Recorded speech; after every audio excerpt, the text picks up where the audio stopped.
আসসালামু আলাইকুম। এবং আমি এই মুহূর্তে আছি এক পাহাড়ি অঞ্চল এবং ময়মনসিংহ দুবরা থানা আদিবাসী। তো ওনার বর্তমান পরিস্থিতি এবং ওনারা কিভাবে জীবনযাপন করে, বসবাস কোথায় করে, তা তুলে ধরবো আপনাদের মাঝে ভিডিওটা, এবং ভিডিওটা আপনারা কন্টিনিউ দেখবেন। আর ওনার সাথে কথা বলবো ওনার জীবিকা কিভাবে নির্বাহ করে। তো আপনি কিছু বলেন। তো আমি এখন এদিকে কি আসো। বলবো, আমার তো বলার মতো ভাষা নেই। বাংলা বাংলা বাংলা বলো। আমার তো এই যে ঘর দেখতে পারতেছেন কি অবস্থা, ভাঙা ঘর, এইটুকু। আর কি বলবো আপনাদেরকে?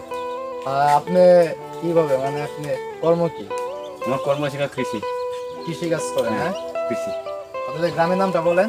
আমাদের গ্রামের নাম হচ্ছে কংপাড়া। টংপাড়া।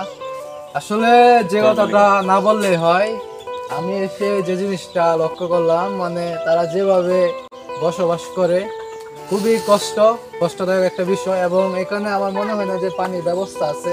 না, টিউবওয়েলও মনে হয় না। না। টিউবওয়েলেরও ব্যবস্থা নাই, এবং আপনারা কোনো প্রকার সাহায্য পান নাই বা সরকারি ভাবে না, না, কোনো অনুদান পান নাই? পাই নাই। পান নাই। তো যাই হোক, এরকম আরো অনেক চিত্র আছে আমাদের দুবরা থানা পাহাড়ি অঞ্চলগুলোতে, এবং আমি চেষ্টা করব সবকিছু তুলে ধরার জন্য। ভিডিওটা প্রচুর পরিমাণে শেয়ার করে দিবেন আর তাদের পাশে আপনারা দাঁড়াবেন। ধন্যবাদ।